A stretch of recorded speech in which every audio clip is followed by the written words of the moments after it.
motivation you need. That, or you'll end up suffering from a seizure. 30 kisses. 40 kisses.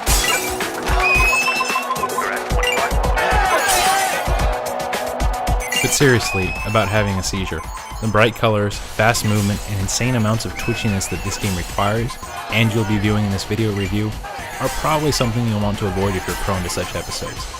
My audience is small enough already, I'd like to keep it from shrinking.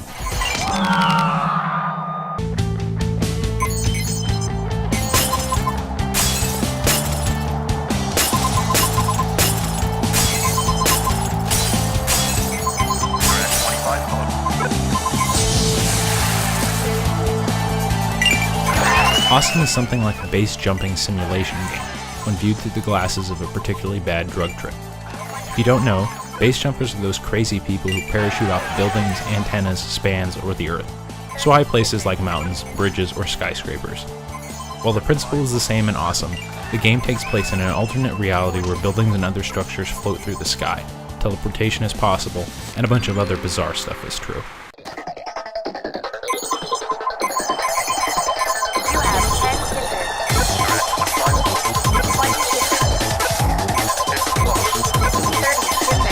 The whole point of the game is to successfully navigate a level from your starting jump point down to the bottom landing pad, swooping past floating buildings, pulling off cool tricks, and generally avoiding going splat on any solid surface, all in an attempt to rack up the biggest score possible.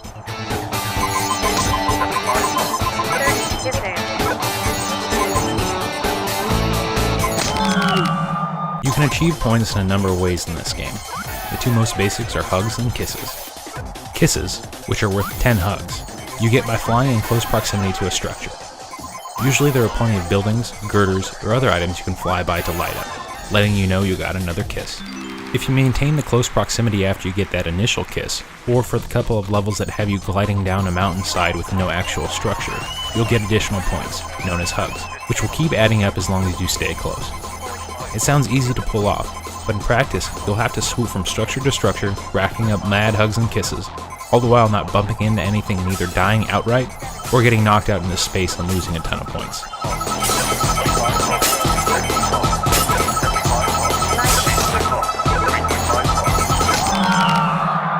There are two special items you can acquire that also allow you to increase your score, when used properly. Those would be the glove and the spray paint. On certain levels you'll see little bridges with people on them, color-coded blue or red. One group is fans and the other is protesters.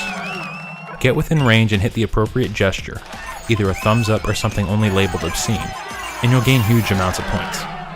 The spray paint works in much the same way, but it requires you to get close to special, in this case government, buildings, look at them, and pop the right key. This all sounds simple, but when you add in the precise movements required just to make it through at a level alive, and the focus that entails, it can be all too easy to mash the wrong gesture or mistime a spray, all three of which reside on mouse 1 through 3 by default. Props and points if you can pull it all off, and sometimes it will require a lot of exploration, tricky moves, and patience to get them all.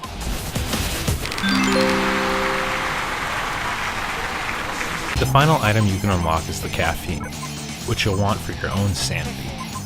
Slam it down once per level and time will slow, giving you that extra edge to navigate a particularly tricky area.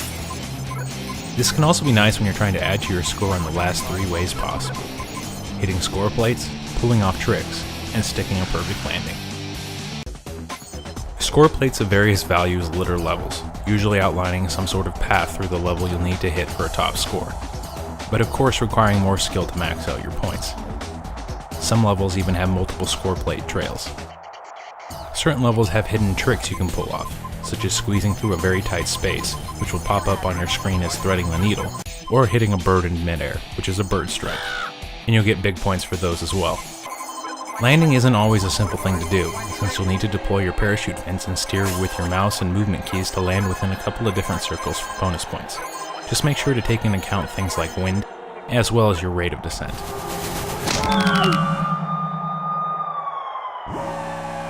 For the Awesome is a semi-sequel to the similarly named etc., a reckless disregard for gravity, and actually includes a remastered version of all of the previous game's levels.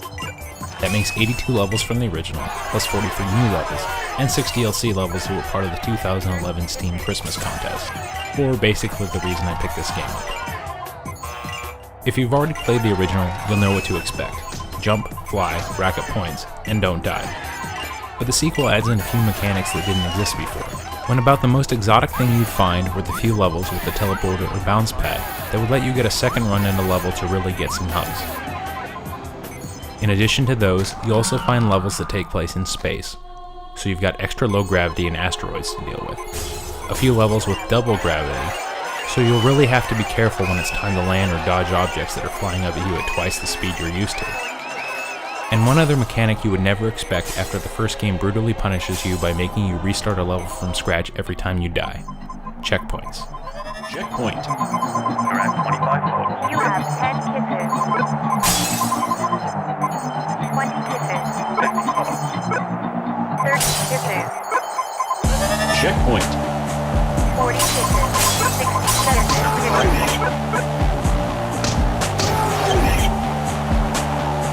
Awesome requires an extreme amount of patience, dedication, and what could be called skill. That, or you just need to be a bit harebrained.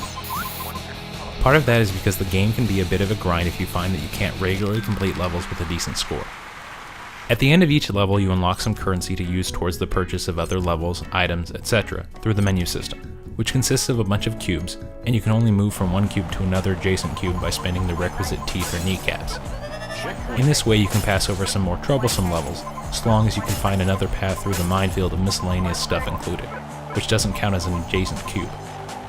The costs do get pretty high, and you may want to make a beeline to some of those special items to make those high scores easier, so be prepared to put in some time if this game is a bit out of your comfort zone. 170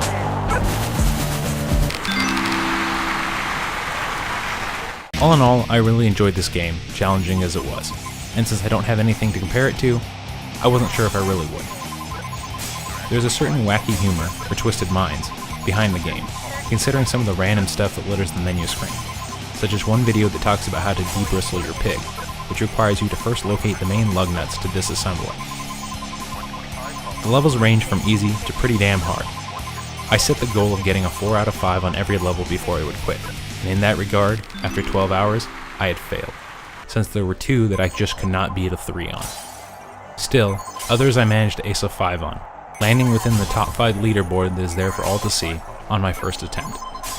I actually considered including a webcam video of just my keyboard, so you could see the rapid movement and the ferocity with which I attempted to jam my fingers through my keyboard, because the kind of perfection you need to get the big scores is pretty much insane, and frustrating, especially when you pulled off several tricks, nailed all the right gestures, and even spray painted the government buildings, only to come in too hot, go splat, and get 0 points. Still, a recommended buy at $5 or more, because this unique experience is an 8 out of 10.